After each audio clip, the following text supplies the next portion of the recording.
Assalamualaikum warahmatullahi wabarakatuh.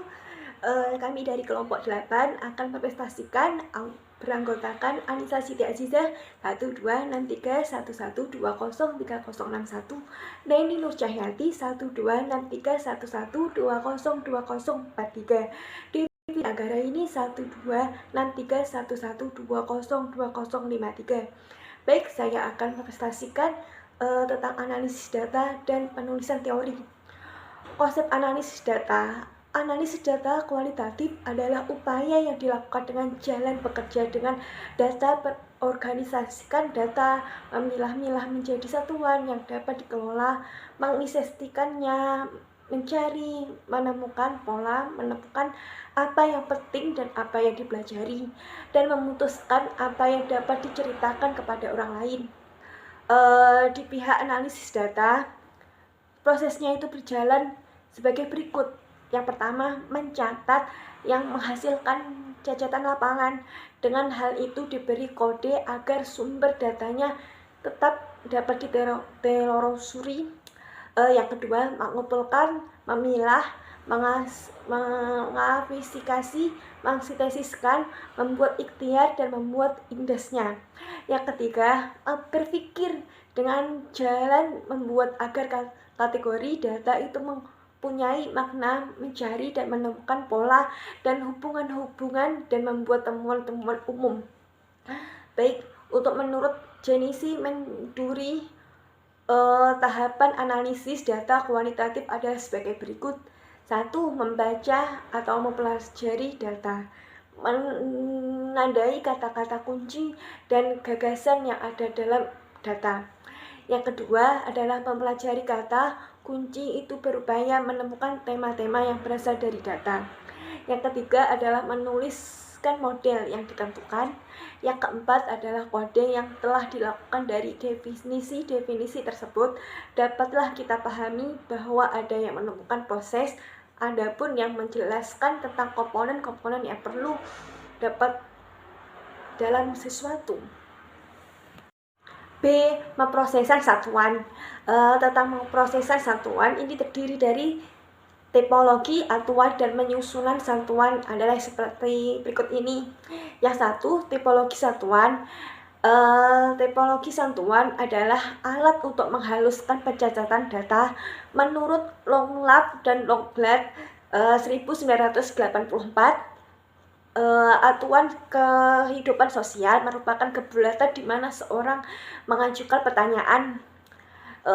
Liston dan Kuba menamakan satuan itu sebagai satuan informasi yang berfungsi untuk menentukan atau mendefinisikan kategori.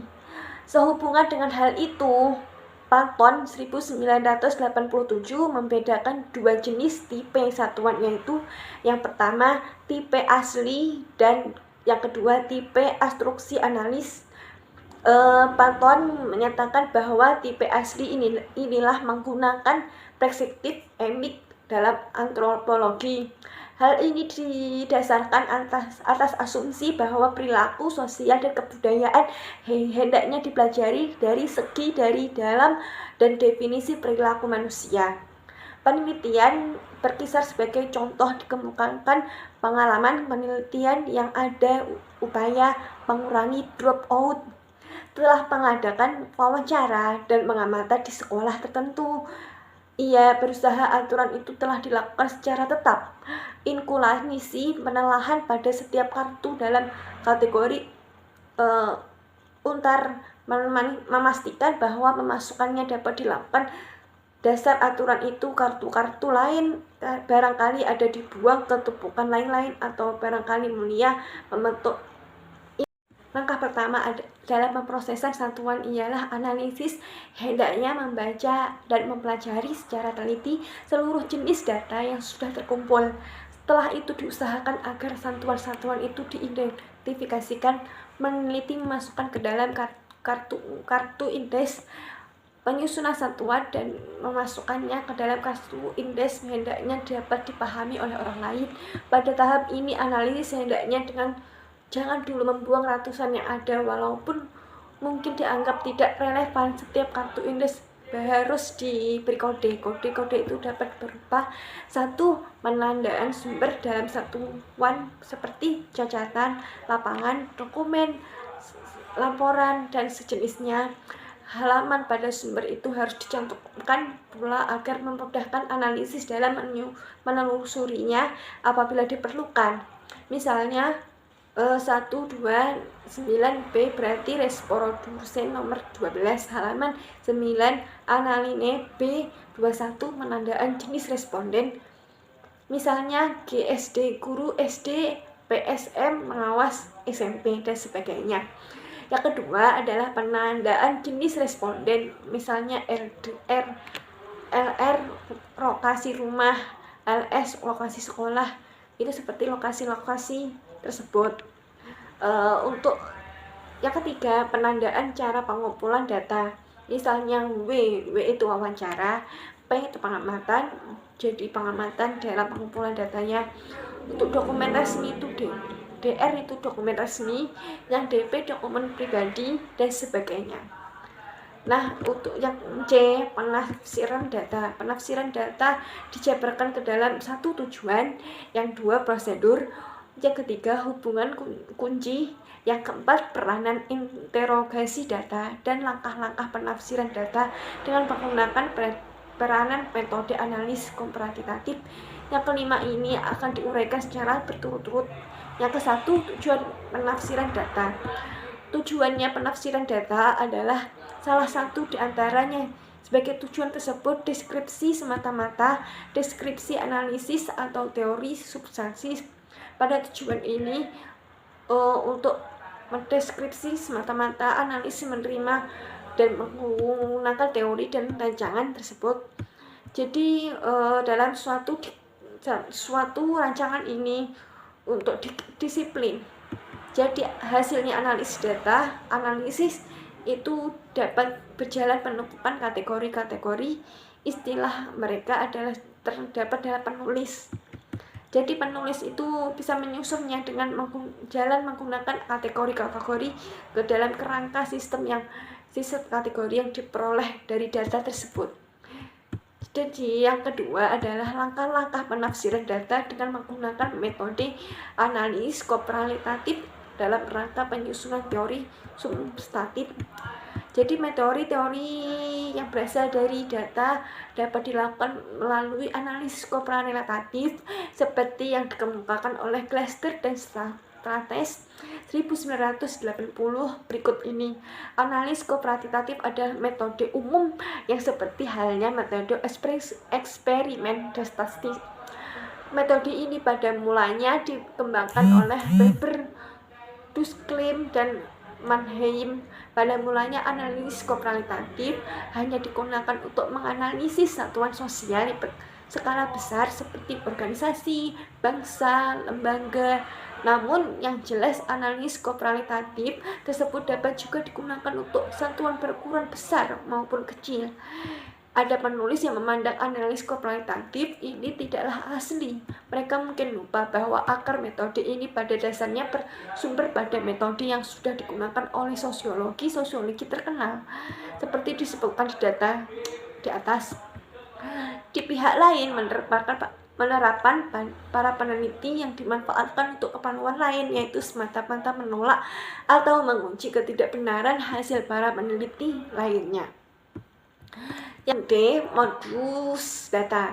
3 pendekatan modus data analisis adalah hermeneutik, yang kedua semiotik, yang ketiga naratif, yang kesatu hermeneutik adalah landasan filosofi dalam merupakan juga modus analisis data sebagai filosofi pada pemahaman manusia yang menyediakan landasan filosofi untuk imperialisme dengan modus analisis berkaitan dengan pengertian data tersebut.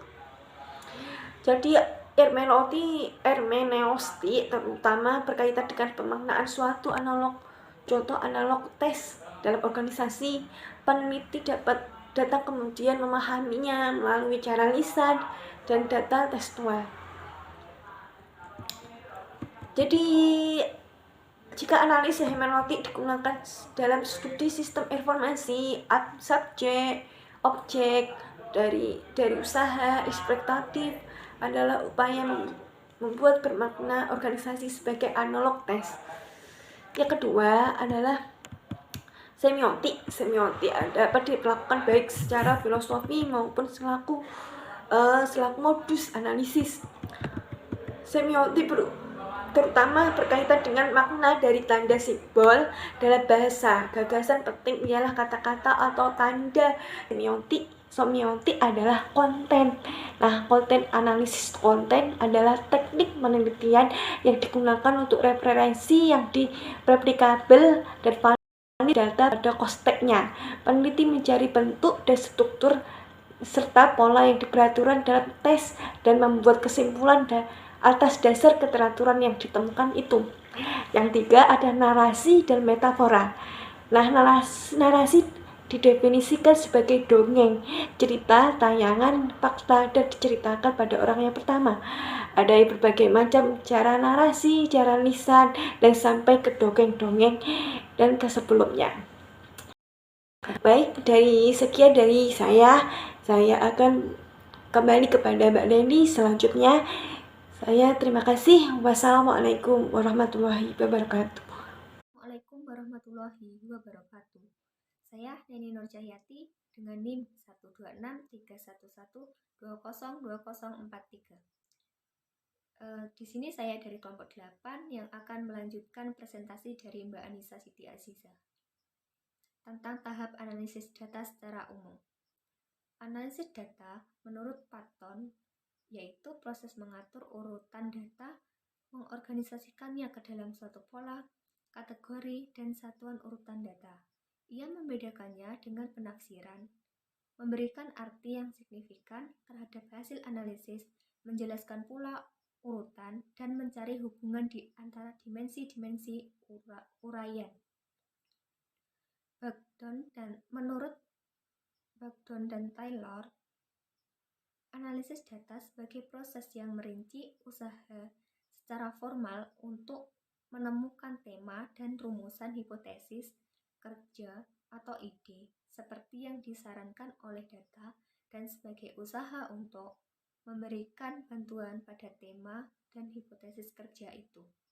Jadi bisa disimpulkan tentang analisis data itu yaitu proses mengorganisasikan dan mengurutkan data ke dalam pola, kategori, satuan, urutan data sehingga dapat ditemukan tema dan dapat dirumuskan hipotesis kerja. Bogdan dan Taylor menganjurkan beberapa petunjuk untuk diikuti sebagai berikut. Yang pertama, membaca catatan lapangan dengan teliti. Yang kedua, berikan kode pada beberapa judul pembicaraan tertentu. Yang ketiga, susunlah menurut tipologi karena bermanfaat dalam menemukan tema dan penyusunan hipotesis kerja. Yang keempat, membaca keputusan yang ada dengan masalah dan latar penelitian. Adapun usaha meningkatkan kemampuan menganalisis dan meningkatkan pengertian tentang data, seperti yang dikemukakan oleh Bogdan dan Taylor. Yang pertama, apakah data menunjang hipotesis kerja? Yang kedua, apakah data yang benar yang dikemukakan atau bukan? Yang pertama, yaitu redukasi data. Redukasi data ini meliputi identifikasi satuan atau unit. Sesudah satuan diperoleh, langkah berikutnya adalah membuat coding. Dan setiap kategori diberi nama yang disebut label. Yang ketiga, yaitu sintensisasi. Mensintensisasikan berarti mencari kaitan antara satu kategori dengan kategori lainnya. Yang kedua, yaitu analisis data model Spratly. Analisis data ini menyatakan dengan teknik pengumpulan data, adapun keseluruhan proses penelitian terdiri atas pengamatan deskriptif, analisis domain, pengamatan berfokus, analisis taksonomi, pengamatan terpilih, analisis komponensial, dan diakhiri dengan analisis tema. Analisis-analisis tersebut dapatlah dikemukakan sebagai berikut. Yang pertama, analisis domain. Analisis domain dilakukan terhadap data yang diperoleh dan pengamatan berperan serta wawancara atau pengamatan deskriptif yang terdapat dalam catatan lapangan yang dapat dilihat di buku lampiran. Yang kedua, yaitu analisis taksonomi. Dilakukan pengamatan analisis data kualitatif dengan model Miles dan Huberman. Miles dan Huberman pada tahun 1984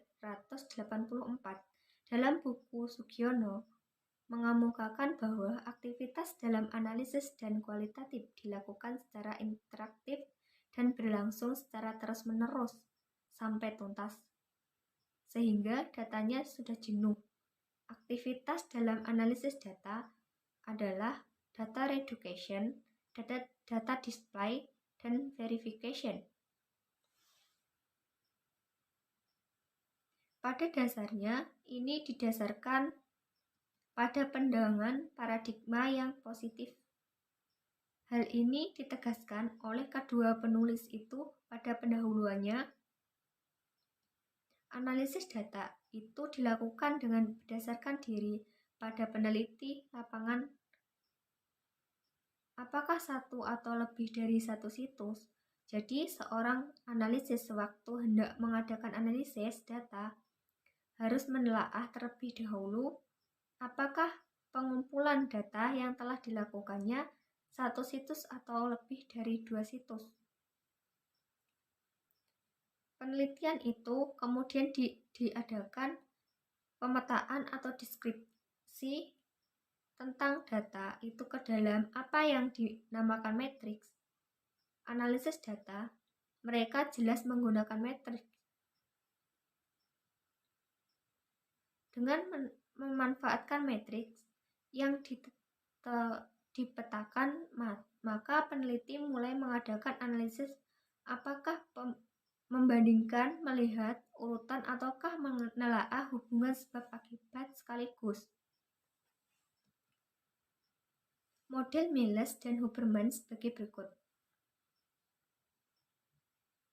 Analisis terdiri dari 3 alur kegiatan yang terjadi secara bersamaan, yaitu redukasi data, penyajian data, penarikan kesimpulan, dan verifikasi. Dan yang terakhir adalah analisis data kualitatif dengan model Bogdan dan Bigland. Bogdan dan Bigland pada tahun 1982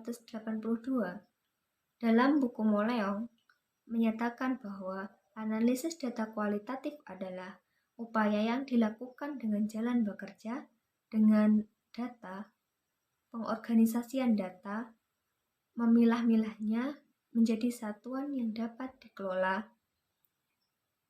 mensintesiskannya, mencari dan menemukan pola, menentukan apa yang penting dan apa yang dipelajari, dan memutuskan apa yang dapat diceritakan kepada orang lain.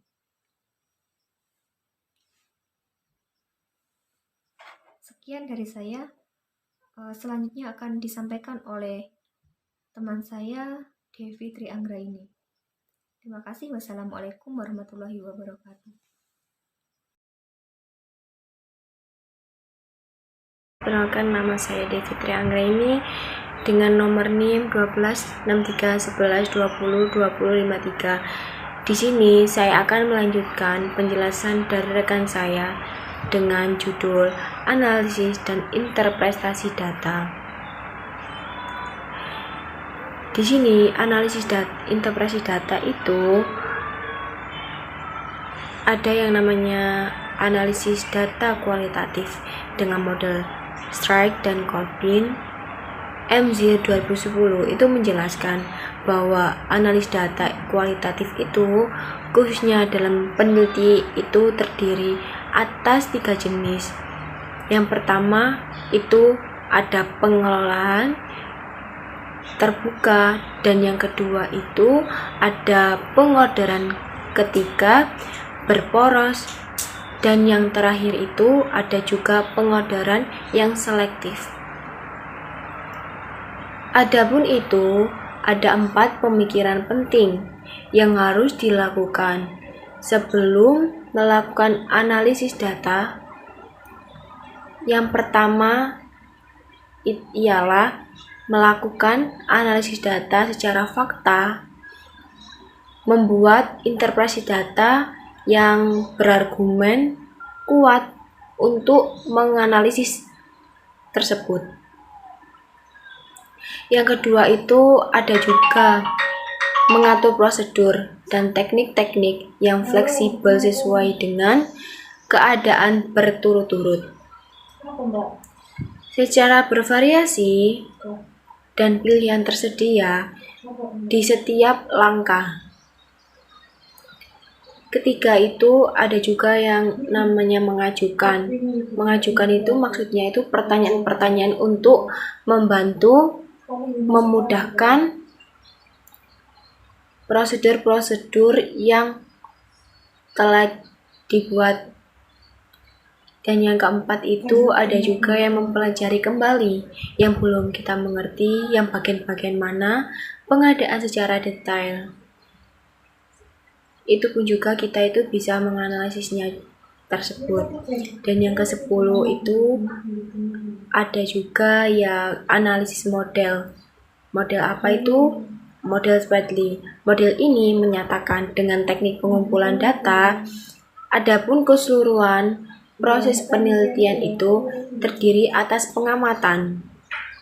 Pengamatan itu deskriptif, analisis domain, pengamatan yang terfokus, ada juga analisis taksonomi.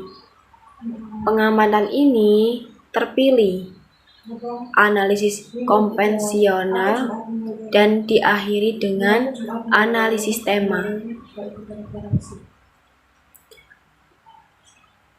11. Analisis data kualitatif dengan model Philip. Myring, peneliti sosial, merupakan salah satu bidang terpenting dalam sosiologi yang mencoba menjelaskan fenomena sosial dan perilaku manusia melalui berbagai metode survei. Ini seperti observasi, wawancara, dan eksperimen. Karena sifat yang interdisiplin dan prosedur yang berbeda, maka dapat diterapkan dalam berbagai ilmu. Ilmu apa itu? Ilmu sosial. Yang 12 itu ada juga analisis data kualitatif dengan komputer, model Nivoud dalam mencapai kredibilitas, ketergantungan, dan konfirmasi guna mendukung kualitas peneliti yang lebih baik. Artikel ini, kegunaan dan manfaat serta tipe-tipe perangkat tersebut bisa dalam membantu kita menganalisis data kualitatif. Selain itu, artikel ini juga mengelaborasi keuntungan penggunaan sebagai alat bantu itu. Analisis data kualitatif. Terima kasih, saya Devitra Anggraini, perwakilan dari kelompok 8. Apabila presentasi dari kelompok 8 ada kurang atau lebihnya, mohon maaf sebesar-besarnya. Wassalamualaikum warahmatullahi wabarakatuh.